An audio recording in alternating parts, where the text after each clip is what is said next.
Hello friends, പത്തരമാറ്റിൻ്റെ പുതിയൊരു എപ്പിസോഡിലേക്ക് എല്ലാവർക്കും സ്വാഗതം. അങ്ങനെ ജലജയും അബിയും കൂടെ ചേർന്നിട്ട് എങ്ങനെയെങ്കിലും നവ്യേനെ അവിടുന്ന് അടിച്ചിറക്കാൻ വേണ്ടിയിട്ടുള്ള പദ്ധതിയാണ് നടപ്പാക്കുന്നത്. അങ്ങനെ ജലജ പറയുന്നുണ്ട് അബിയോട്, നീ വേണം ഇനി അവളെ എങ്ങനെയെങ്കിലും ഇവിടുന്ന് അടിച്ചിറക്കാനുള്ള പ്ലാൻ ഉണ്ടാക്കാനായിട്ട്. അവളെ ഓരോന്നും പറഞ്ഞ് എരികേറ്റി അവളെ എങ്ങനെയെങ്കിലും ഇവിടുന്ന് ഇറക്കണം. ശരി അമ്മയെന്നും പറഞ്ഞിട്ട് നേരെ നമ്മുടെ നവ്യാണെങ്കിൽ ആകെ ടെൻഷൻ അടിച്ചിരിക്കുകയാണല്ലോ, ആ ഒരു ആഡ് ക്യാൻസൽ ചെയ്ത കാരണം. നേരെ ചെന്നിട്ട് നവ്യയോട് പറയാം കേട്ടോ, നവ്യേ എന്തായാലും വളരെ വിഷമമായിപ്പോയി, എനിക്ക് നല്ല സങ്കടമുണ്ട്. നീ എത്ര കഷ്ടപ്പെട്ട് അഭിനയിച്ച നല്ല അടിപൊളി വീഡിയോയും ഒക്കെ ആയിരുന്നു, എത്ര പേരത് കണ്ടതാ, നല്ല വൈറലായി വന്നതായിരുന്നു. എന്നാലും ഇങ്ങനെ ഒരു ചതി ചെയ്യുമെന്ന് ഞാനും വിചാരിച്ചില്ല. ആ പോട്ടെ, നിൻ്റെ കൂടെ നമുക്ക് ഇതല്ലെങ്കിൽ ഇതിന് അപ്പുറം നമുക്ക് എന്തായാലും നീ ഇതിൽ തോറ്റു പോകരുത്, നമുക്ക് മുന്നോട്ട് നീങ്ങണം എന്ന് പറയാം കേട്ടോ. അപ്പോൾ എന്തായാലും നിൻ്റെ കൂടെ ഞാനുണ്ടല്ലോ, ഒരു ഭർത്താവിൻ്റെ സപ്പോർട്ടാണല്ലോ എല്ലാവർക്കും ആവശ്യം, അത് ഞാൻ നിൻ്റെ കൂടെ ഉണ്ട്, നീ ധൈര്യമായിട്ട് ഇറങ്ങിക്കോ എന്ന് പറയാം കേട്ടോ. അപ്പോൾ നവ്യ ഇതിലങ്ങ് മയങ്ങി വീഴുവാണ്. എന്നിട്ട് പറയുന്നുണ്ട്, അതിനുള്ള സ്വാതന്ത്ര്യം ഇനി ഇവിടെ നിന്ന് ആരെങ്കിലും തടസ്സപ്പെടുത്തിയാൽ നീ ഒരു കാര്യം ചെയ്താൽ മതി, നമുക്കിവിടെ സോഷ്യൽ മീഡിയയും കാര്യങ്ങളൊക്കെ ഉണ്ടല്ലോ, അതിലൊരു വാർത്തയും കൊടുക്കണം. അങ്ങനെ പബ്ലിസിറ്റി ആകുമ്പോഴത്തേക്കും നമ്മുടെ സ്വാതന്ത്ര്യത്തിനെ ആരും തടസ്സപ്പെടുത്തില്ല, എല്ലാവരും ഒന്ന് അടങ്ങിക്കോളും, അതായിരിക്കണം അവസാനത്തെ ഇടവ്. പക്ഷേ നീ ഇപ്പോൾ ചാടി കയറി അതൊന്നും ചെയ്യാൻ പോകണ്ട, പോരാഞ്ഞിട്ട് ഇതിൻ്റെ പിന്നിൽ ഞാനുണ്ടെന്നൊന്നും നീ പറഞ്ഞേക്കരുത്, എൻ്റെ പേരും ഞാൻ നിനക്ക് നല്ല സപ്പോർട്ടാണ് തരുന്നതെന്നൊന്നും നീ ഇവിടെ ആരോടും പറഞ്ഞേക്കരുത് എന്നൊക്കെ ഇങ്ങനെ ഇളക്കി കൊടുക്കാനുണ്ടോ. നവ്യ അങ്ങ് പുകഴ്ത്തി പുകഴ്ത്തി പുകഴ്ത്തി പോക്കത്തി കൊണ്ട് എത്തിച്ചിരിക്കുകയാണ്. അപ്പം നവ്യ വിചാരിക്കുന്നുണ്ട്, എന്തായാലും നീ എൻ്റെ കൂടെ ഉള്ളപ്പോഴത്തേക്കിനും എനിക്ക് ഒരു പേടിയില്ല, ആ ആദർശിനെയാണല്ലോ ഞാൻ ആദ്യം കല്യാണം കഴിക്കാതിരുന്നത്, പിന്നീടല്ലേ ഞാൻ നിൻ്റെ കൂടെ വന്നത്, അവന് കല്യാണം കഴിക്കാത്തതുള്ള കുശുമ്പും അസൂയയും കൊണ്ട് അവനിത് ചെയ്തത് എന്നിങ്ങനെ പറയട്ടോ. ഇനിയിപ്പോൾ അവൻ എന്തൊക്കെ കാണിച്ചാലും എനിക്ക് അവനോട് സ്നേഹവും വരില്ല, ഒന്നും വരില്ല, അബിയെ വിട്ട് ഞാൻ പോവില്ല, ഇനിയാണ് എൻ്റെ ജീവൻ എന്നൊക്കെ പറഞ്ഞ് അബിയോട് ചേർന്ന്, അബിയാണെങ്കിൽ നവ്യനെ കെട്ടിപ്പിടിച്ച് വെക്കുക കേട്ടോ, സ്നേഹം കാണിച്ച് പാവം പിടിച്ച നവ്യ ഇതൊന്നും അറിയുന്നില്ല. അങ്ങനെ നമ്മുടെ ആദർശം നേരെ ചെന്ന് നയനോട് പറയുന്നുണ്ട്, ഞാനിങ്ങനെയൊക്കെ ചെയ്തതിലും നിൻ്റെ ചേച്ചിയുടെ ഭാവി നശിച്ചു പോയി എന്നുള്ളത് കൊണ്ട് നിനക്ക് വിഷമമുണ്ടോ? അങ്ങനെയൊന്നുമില്ല, വളരെ നല്ലൊരു കാര്യം തന്നെ ആദർശേട്ടൻ ചെയ്തത്, എന്തായാലും ചേച്ചി അങ്ങനെ ആയിപ്പോയി, ഇനി പറഞ്ഞിട്ട് കാര്യമില്ല, എന്താ ചെയ്തതിനൊക്കെയാണ് വളർത്തു ദോഷമെന്ന് പറയുന്നത്. അച്ഛനും അമ്മമാരും ചെറുതിലേ അവളെ നല്ല രീതിയിൽ കൊണ്ടുപോയിരുന്നെങ്കിൽ അവളിന്ന് ഇങ്ങനെ ആവില്ലായിരുന്നു.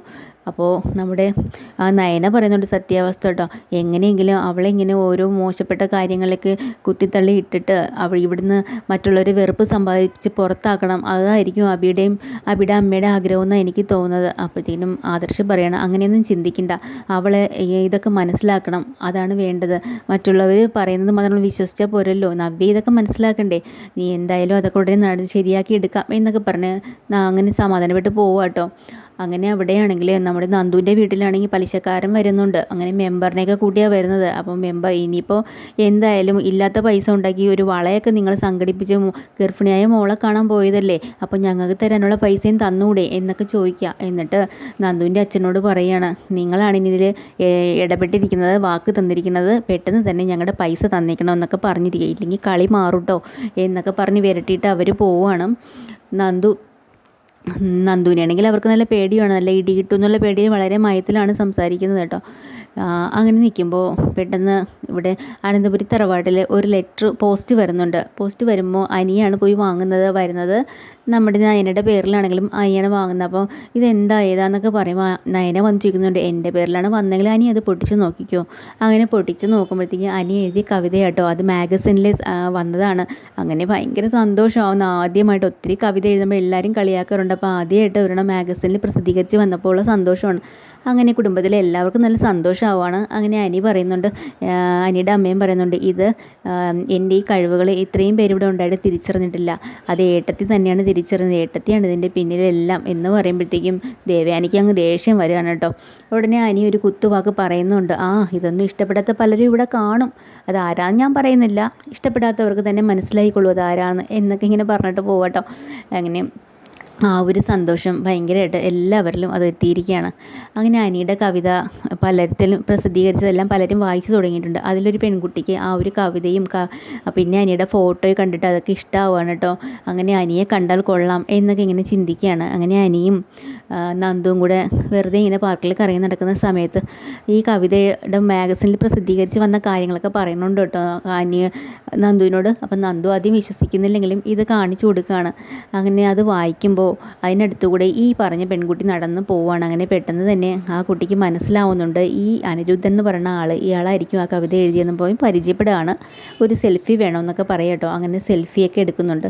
അങ്ങനെ നന്ദുവിന് ഇത് കണ്ടിട്ട് നല്ല കുശുമ്പാവേണം. അപ്പം സെൽഫി എടുക്കാൻ നിൽക്കുമ്പോൾ നന്ദുവിൻ്റെ മുഖം അതിൽ വരുന്നുണ്ട്. പെൺകുട്ടി പറയാണ്, സാർ ഈ ഒരു പെൺകുട്ടിയോട് ഇവിടുന്ന് മാറി നിൽക്കാൻ പറയാമോ? അപ്പോൾ അനി പറയുന്നുണ്ട്, നന്ദു ഒന്ന് മാറി നിൽക്കുമെന്ന്, ഞങ്ങളൊരു സെൽഫി എടുക്കട്ടെ എന്നൊക്കെ. ഞാനിപ്പോൾ വലിയ ഒരു കവിത എഴുതുന്ന എന്നൊക്കെ പറഞ്ഞിട്ട് ഭയങ്കരമായിട്ട് സ്വയം പുകഴ്ത്തുകയാണല്ലോ.